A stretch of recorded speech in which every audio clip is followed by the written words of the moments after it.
The autumn rain pattered against my office window as I stared at the banking app on my phone, my finger hovering over the transfer button. Another week, another $800 going into the family account. I'm Sarah Mitchell, 32, senior financial analyst at Golden Crown Investments, and for the past 3 years, I've been my family's personal ATM. Miss Mitchell. My assistant's voice snapped me out of my thoughts. The quarterly review meeting starts in 5 minutes. Thanks, Emma. I quickly completed the transfer and grabbed my presentation folder. As I walked to the conference room, my phone buzzed with the familiar notification. Transfer complete, $800 to Mitchell family account. The irony wasn't lost on me. Here I was, managing multimillion-dollar portfolios for high-net-worth clients, while my own family treated me like their personal banker. But that's what good daughters do, right? At least that's what Mom always said. I hadn't always been the family's financial backbone. 3 years ago, I was just the ambitious older daughter who'd abandoned the family for a career in the big city. Everything changed when Dad's construction company went under during the recession. They were about to lose the house I grew up in, the one with the crooked oak tree where my sister Jessica and I had built countless tree houses. I still remember that desperate late-night call from Mom. "Sarah, honey, I hate to ask, but..." Her voice cracked. "We're 3 months behind on the mortgage. They're going to foreclose." I just received a substantial promotion bonus. Without hesitation, I'd said, "I'll help. How much do you need?" That was my first mistake. The second was believing it would be temporary. What started as a one-time bailout evolved into a weekly commitment. First, it was for the mortgage, then for Jessica's college tuition, then for Mom's medical bills, and eventually, it just became expected. Every week, like clockwork, $800 disappeared from my account into theirs. "We'll pay you back once things improve," Dad would say, not quite meeting my eyes. Things never improved. I set up the joint account to have some oversight of where the money was going. Mom insisted on having her name on it too. For emergencies, she said. I agreed, wanting to trust my own mother. That was my third mistake. The conference room was already full when I arrived. I pushed my family concerns aside and focused on the presentation. This was my element: numbers, projections, strategic planning. Here, at least, I was respected for my expertise. "Excellent work as always, Sarah," my boss, David, said after the meeting. "The Anderson portfolio's performance under your management has been exceptional. Have you considered the VP position opening up next quarter?" I had. The promotion would mean a significant pay increase, more responsibility, and more money for my family to depend on. The thought made my stomach clench.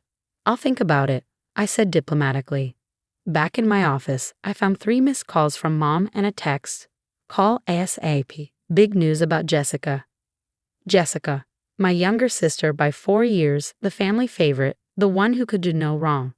While I was the responsible one who helped with bills, Jessica was the free spirit who'd changed majors 3 times before settling on art history. Now she worked part-time at a gallery, living in our parents' basement, supposedly saving money to start her own business. I called Mom during my lunch break. "Sarah, finally?" Mom's voice bubbled with excitement. "You'll never believe who Jessica ran into at the coffee shop yesterday."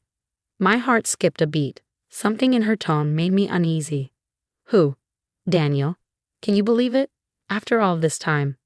The sandwich I'd been eating turned to ash in my mouth.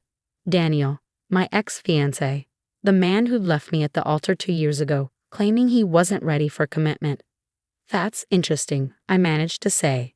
They really hit it off. They talked for hours, and he asked her to dinner tonight. Isn't it wonderful? Wonderful wasn't the word I would use. Betrayal seemed more accurate. Jessica knew what Daniel had done to me. She held me through countless nights of tears, helped me cancel wedding arrangements, and promised she'd never speak to him again. "Mom, are you serious? After what he did?" "Oh, honey." Mom's voice took on that condescending tone I'd grown to hate. "You need to let that go. People change. Besides, maybe it was for the best. You're so focused on your career, you barely have time for relationships anyway." I ended the call shortly after, claiming a meeting. My hands were shaking as I set down the phone. This was classic Jessica and classic Mom defending her. When we were growing up, Jessica would often take my things: clothes, makeup, books. Mom always said I should share, that I was the older sister, that I should be more understanding. But Daniel, this was a new low, even for them. The rest of the workday passed in a blur. I kept checking my phone, half expecting more wonderful news about Jessica and Daniel's coffee shop reunion. Instead, I got a text from Jessica herself. "Sis, can we talk? There's something I need to tell you." I agreed to meet her at a cafe near my apartment after work. As I waited, I calculated how much money I'd given my family over the past 3 years. The weekly $800 alone added up to over $124,000. Then there were the emergencies: Dad's back surgery, Mom's car repairs, Jessica's student loan payments. Jessica arrived 20 minutes late as usual. She looked nervous, fidgeting with her scarf as she sat down across from me. "So," I said, keeping my voice neutral, "you ran into Daniel." She flushed. "Mom told you." "Of course she did. What do you need to tell me, Jessica?" She took a deep breath. "We've actually been seeing each other for a few months now. Yesterday wasn't a chance meeting. We've been dating since summer." The cafe suddenly felt too small, too hot. "Months? You've been dating my ex-fiancé for months and didn't tell me." "I knew you'd react like this." Jessica's voice rose defensively. "This is why we kept it quiet. You're always so judgmental, so controlling with your money and your perfect job and your perfect life." "Controlling?" I stared at her in disbelief. "I've been supporting our family for years. I pay your student loans. And you never let us forget it." She stood up abruptly. "Daniel and I are in love, Sarah. Real love, not the cold, calculated kind you're capable of. He's changed, he's grown up, and we're getting married." The word hit me like a physical blow. "Married?" "Yes, married. He proposed last week. We're planning a wedding for spring." She pulled an envelope from her bag and slid it across the table. "Here's your invitation. Though after this reaction, I'm not sure I want you there." I didn't touch the envelope. "Does he know you live in Mom and Dad's basement? That you work part-time? That I pay your bills? Don't you dare ruin this for me." Jessica's eyes filled with tears. "This is my chance at happiness. Daniel says I have a beautiful soul, that I'm not just about money and status like me," I finished quietly. She didn't deny it. After Jessica stormed out, I sat there for a long time staring at the invitation envelope. Finally, I picked it up and opened it. The expensive cream-colored paper, the gold embossing, the spring date at an exclusive vineyard venue. This would cost a fortune. My phone buzzed. A text from Mom. "Jessica told me about your talk. Why can't you be happy for her? She deserves this. We'll discuss wedding plans at Sunday dinner. The vineyard deposit is due next week." And there it was.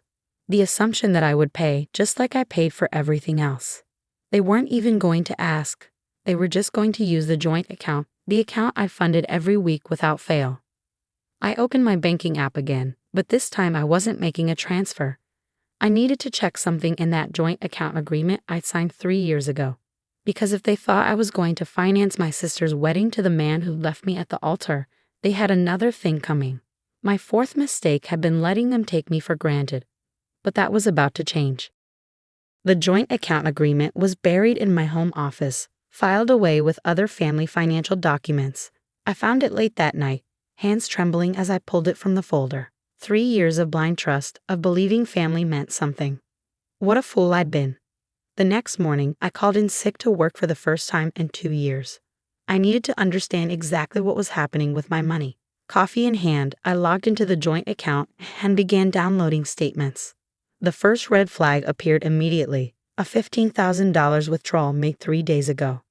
The description read, "Vineyard venue deposit, full-service wedding package." They hadn't even waited to discuss it with me. I dug deeper. Over the past 2 months, there had been multiple large withdrawals. $3,000 to luxury bridal boutique, $2,500 to elite wedding photography, $1,800 to garden rose florist, $4,500 to gourmet catering services. My stomach churned. They'd spent nearly $27,000 of my money already, and the wedding was still months away.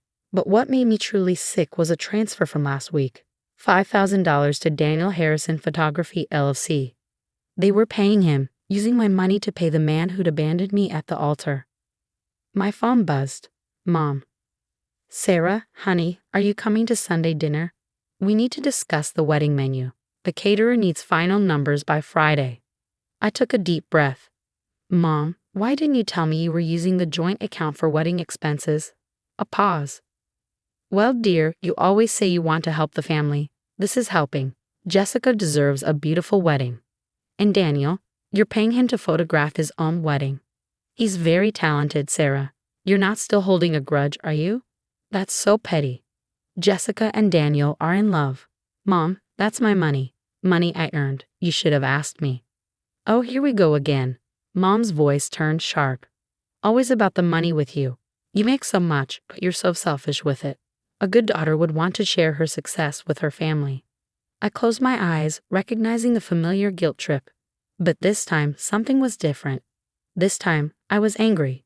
I've shared plenty, I said quietly. But this ends now. I'm closing the joint account. You can't do that. Mom's voice rose in panic. The vendors need to be paid. We've signed contracts. Not my problem. You signed them without my knowledge or consent. Your father will be so disappointed in you. Is this how we raised you? To be cruel to your own sister? Goodbye, Mom. I'll send you information about the account closure. I hung up, blocking her number before she could call back. Then I opened my laptop and began typing an email to my bank's legal department. The joint account agreement was clear. As the primary account holder and sole depositor, I had the right to close the account unilaterally. Within an hour, my phone was flooded with texts. Jessica, how can you do this to me? You're ruining everything. Dad, your mother is crying. Call us immediately. Daniel, Sarah, you're being unreasonable. Let's talk about this like adults. The last one made my blood boil. Daniel, pretending to be reasonable, probably sitting in my parents' house with his arm around my sister, spending my money. I blocked them all. At 3 p.m., my doorbell rang. I checked the security camera to see Jessica standing there, mascara running down her face. Sarah, open up. Please, we need to talk. I pressed the intercom button. No, we don't. You and Mom spent my money without permission. There's nothing to discuss. It was going to be a surprise. We were planning to tell you everything at Sunday dinner. Please, the vendors are threatening to cancel if they don't get their payments. You're destroying my dream wedding. Your dream wedding to my ex-fiancé planned with my stolen money? Go home, Jessica.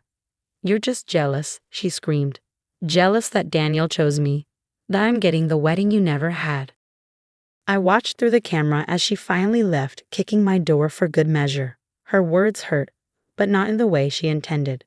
I wasn't jealous. I was grieving, not for Daniel, but for the family I thought I had. My laptop pinged with an email from the bank. They needed me to come in person to close the account. I made an appointment for the next morning, then opened my work laptop. I had preparations to make. First, I drafted an email to my boss. David, I've given the VP position considerable thought. I'd like to formally express my interests. However, I need to address a personal situation first. I may require a few days off next week to handle some family financial matters. Best, Sarah. His reply came quickly. Position is yours if you want it. Take the time you need. You've earned it. Next, I pulled up my personal financial records. Besides the joint account, I've been making direct payments for various family expenses. Jessica's student loan payments, $680/month. Mom's car insurance, $200/month. Dad's medical bills, $450/month. Their home internet and utilities, $325/month. All of these were on auto pay. All of them would stop tomorrow. My phone rang again, this time from an unknown number. I almost ignored it, but something made me answer. Sarah Mitchell. Ms. Mitchell, this is Thomas Wade from Wade & Associates. I'm a lawyer representing Vineyard Valley Estates. We have a contract signed by Linda Mitchell for a wedding venue and services, but the account provided for payment has been frozen. Are you aware of this situation? I sat up straighter. Yes, Mr. Wade. That account is being closed due to unauthorized use. My mother had no authority to sign contracts using my funds. I see. He paused. The contract is in your mother's name, but given the circumstances, you may want to review our cancellation policies. There could be significant penalties. Send them to me, I said, but send them to Linda Mitchell as well. She's the one who signed the contract. After hanging up, I felt a strange sense of calm. For years, I carried the weight of my family's financial needs, believing it was my duty. But watching them plan this wedding, watching them celebrate my ex-fiancé and reward his betrayal with my own money, had finally opened my eyes. The next morning, I walked into my local bank branch at 9 a.m. sharp. The personal banking manager, Mrs. Chen, was waiting for me. "Ms. Mitchell, I have the paperwork ready, but given the amount involved and the family nature of the account, I have to ask, are you sure about this?" I looked at the final account statement. My weekly deposits of $800, meant to help my struggling family, had been funding my own humiliation. "Yes, Mrs. Chen, I'm very sure." As I signed the closure documents, my phone lit up with a text from an unknown number. "Mom using someone else's phone again. The vendors are calling. The venue might sue us. Please don't do this to your sister. We're family." Family. They kept using that word, wielding it like a weapon. But real family doesn't steal from you. Real family doesn't celebrate your pain. Real family doesn't use your money to reward the person who hurt you most. I handed the final form to Mrs. Chen, watching as she stamped it officially closed. It felt like closing a chapter of my life, the chapter where I was the family ATM, the responsible one, the one they could always count on to clean up their messes. "Would you like the remaining balance as a check or transfer to your personal account?" Mrs. Chen asked. "Personal account," I said firmly. "And Mrs. Chen, please make a note that I'm not to be added to any joint accounts in the future without extensive review." She nodded, understanding in her eyes. As I left the bank, I felt lighter, even knowing the storm that was coming. My family would be furious. They would guilt me, shame me, maybe even threaten me. But for the first time in years, their financial problems were not my problems. My phone buzzed again. A message from David. "VP office is yours when you're ready. Salary details attached." I smiled, stepping into the bright morning sun. Let them have their dream wedding, if they could figure out how to pay for it. I had my own dreams to pursue, and for once, I was putting myself first. The week after I closed the joint account was eerily quiet. No calls from unknown numbers, no surprise visits, no tearful confrontations. I should have known better than to think they'd give up so easily. The calm shattered on Sunday morning. I was reviewing documents for my new VP position when my doorbell started ringing incessantly. The security camera showed my entire family, Mom, Dad, Jessica, and even Daniel, standing in the hallway. "Sarah, open this door right now." Dad's voice boomed through the intercom. "We're not leaving until we talk." I pressed the intercom button. "There's nothing to talk about. The account is closed." "Please, honey," Mom pleaded.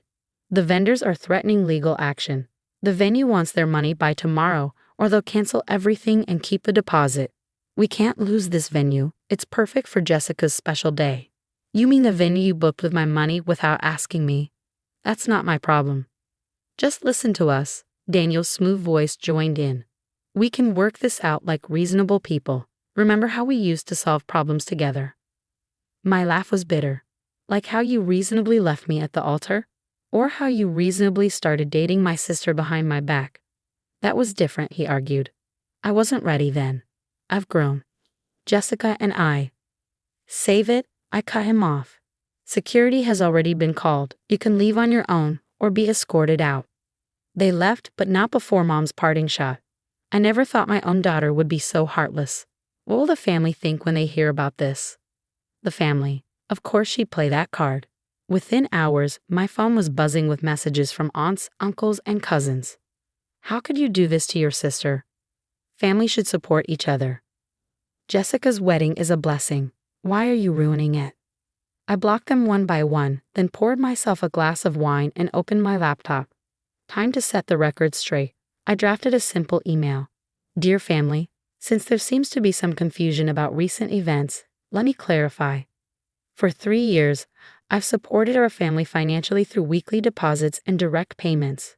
Without my knowledge or consent, Mom and Jessica used my money to plan Jessica's wedding to my ex-fiancé, the same man who abandoned me on our wedding day. They spent over $27,000 of my money on venues and vendors, including paying Daniel himself for photography services. This was done behind my back, using an account I created to help with family emergencies. I have closed this account and stopped all automatic payments. Any contracts signed using my funds were done without my authorization. If you have questions about wedding finances, please direct them to Mom, Jessica, or Daniel. Regards, Sarah. I attached bank statements showing the withdrawals, then sent it to everyone who'd messaged me. The responses were immediate. Oh my God, I had no idea. They're marrying you to your ex? That's cold. $27,000? Without asking. Mom called from another new number. How dare you air our private business to the family? Now everyone's calling us, asking questions. You've humiliated us. No, Mom, you humiliated yourselves. I just told the truth. The next morning, I walked into work to find a gift basket on my desk. A congratulations on the VP position. As I was reading the card, my assistant Emma appeared. There's someone here to see you. Says he's your father. I sighed. Tell him I'm in meetings all day. He's quite insistent. Should I call security? No, I'll handle it. I squared my shoulders and walked to the reception area. Dad stood there in his best suit, the one he wore to church on Easter. His face was red with either shame or anger, probably both. Conference room, I said, leading into a private space. 5 minutes. He sat heavily in a chair. Your mother can't sleep.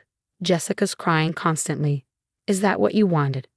What I wanted was for my family to respect me, to ask before spending my money, to not celebrate my ex-fiancé with funds I provided. We were going to pay you back, he insisted. Once the gallery Jessica works at promotes her. Stop, I held up my hand. Jessica has worked part-time at that gallery for 2 years. She's not getting promoted. She lives in your basement, Dad. Daniel is a struggling photographer who left me at the altar. None of you have any way to pay me back. So you'll destroy your sister's happiness over money? We raised you better than this. I leaned forward.